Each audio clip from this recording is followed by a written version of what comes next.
There's a moment that changes everything. It's not the argument, it's not the silence that follows, it's not even the goodbye, it's the moment, sometimes weeks later, sometimes years later, when a woman looks around at her life and feels something she wasn't prepared for, something she never expected would shake her this deeply. It's the quiet, creeping fear that she let the one truly good man in her life slip through her fingers, and that she may never find another one like him. Today, we're going to talk about that fear, not to shame anyone, not to point fingers, but to uncover the hidden truth that most people never say out loud. Stay with me, this one is going to cut deep. Calm, empathetic tone. We live in a world full of noise about love. Social media tells women they can always do better. Pop culture says there's always someone else around the corner. Advice columns are filled with lines like "know your worth" and "never settle." And some of that advice? It's genuinely good. No one should stay in a toxic relationship. No one should accept disrespect or be taken for granted. But somewhere in all of that noise, a dangerous idea crept in. The idea that good men are everywhere, that loyalty, patience, and genuine love are the standard, when the truth is, they are extraordinarily rare. And some women only discover that truth after they've already walked away or pushed away someone who truly cherished them. So what is it that women fear most after hurting a good man? It's not one fear, it's several, and they build on each other in ways that are quietly devastating. Let's walk through them one by one. Section 1. The fear of irreplaceability. The first fear is the hardest one to admit. It's the fear that he was irreplaceable. When you're in a relationship with a good man, it's easy to take his qualities for granted. His consistency feels boring, his loyalty feels expected, his patience feels like a given. You don't fully see what you have because you're surrounded by it every single day. But once he's gone, once you've experienced what dating actually looks like out there, you start to understand just how rare he was. He remembered what you said last month and acted on it. He showed up when it was inconvenient. He didn't play games or keep score. He loved you on your worst days without using them against you. And the fear that grips a woman after losing that isn't just sadness. It's the dawning realization that what she had wasn't the floor of what she deserved. It was the ceiling of what most people ever get. That realization is terrifying because it shifts the question from "can I find better?" to "what if I already had the best and I didn't know it?" And there's no easy answer to that question. None at all. Section 2. The fear of his healing. The second fear is one that most women won't say out loud, but almost all of them feel. It's the fear of his healing. Think about that for a second. You hurt a good man. You expected him to be broken, maybe for a long time, maybe even permanently. There's a part of the human ego that wants to believe we mattered enough to leave a mark that never fully fades. But good men, real, emotionally healthy men with purpose and self-respect, they heal, they grieve privately, they do the work, they grow through the pain, and then, slowly, quietly, they move forward.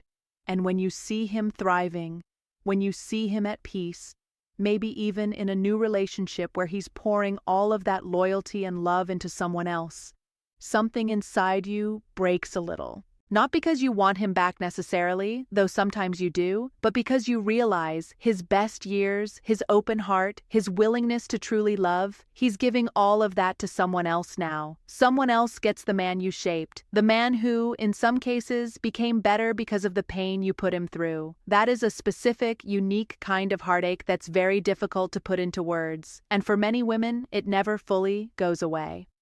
Section 3. The fear of self-confrontation.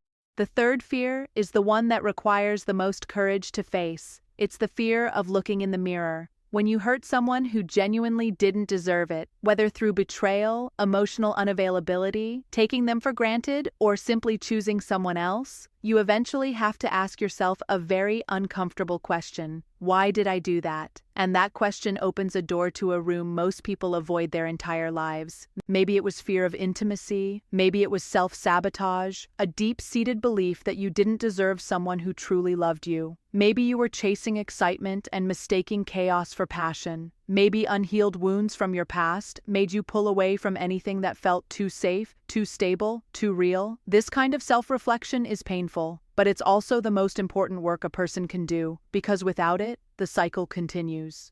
You'll find another good man someday, and if the internal patterns haven't changed, the same story will play out again. The real fear here isn't just what you did to him, it's the fear that you might do it again. That the version of yourself who hurt him is still in there, waiting, and facing that truth takes tremendous bravery. Section 4. The fear of his permanent closure. Here's another fear that lives quietly in the background, the fear that he's completely done, not angry, not waiting, just closed. There's a difference between a man who's hurt and a man who's healed and moved on. When a man is hurt, there's still emotion, there's still heat, there's still something alive in the space between you. But when a good man reaches true closure, the door doesn't just close, it disappears. He doesn't hate you, he doesn't need to, he's genuinely at peace. He wishes you well, and he means it because he's that kind of person. But there's nothing left to reopen, no lingering hope, no unresolved tension, no emotional thread connecting you. That kind of closure, calm, complete, graceful, is somehow harder to accept than anger. Anger means you still matter enough to provoke feeling. True peace means he's moved the chapter of his life that includes you into the archive. And for women who realize too late that they made a mistake, that quiet, final closure can feel like the most painful ending of all. Section 5. The fear of regret becoming identity. The fifth fear is the one that lingers longest.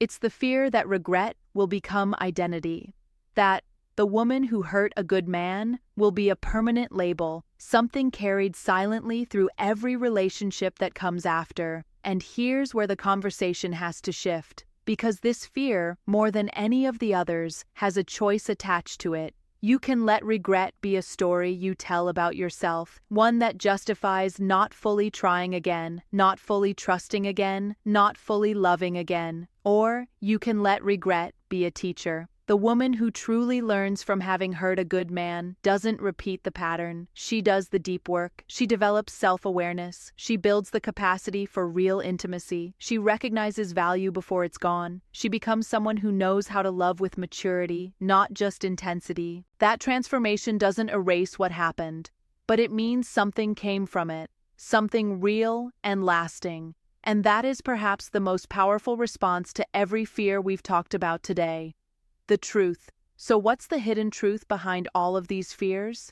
It's this. Hurting a good man often reveals more about the woman doing the hurting than it does about the man. It reveals what she hadn't yet healed, what she hadn't yet understood about herself, what she hadn't yet grown into. And that's not a condemnation. It's an invitation to become the person who, next time, recognizes a good man not after he's gone, but while he's right there, choosing her every single day. The good news is that growth is real. People change, people heal, people become more capable of love and connection than they ever thought possible. But it requires honesty. It requires sitting with uncomfortable truths instead of running from them. It requires the courage to look at yourself clearly, not with cruelty, but with clarity.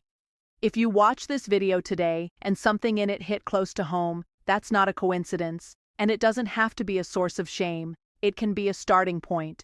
The moment you acknowledge what happened, sit with the discomfort, and choose to grow from it, that's the moment everything starts to change. If this video gave you something to think about, share it with someone who might need to hear it. Drop your thoughts in the comments. I genuinely want to know what resonated with you. And if you're new here, welcome. We talk about the real stuff on this channel. Subscribe so you don't miss what's coming next. Take care of yourselves, and remember, awareness is always the first step.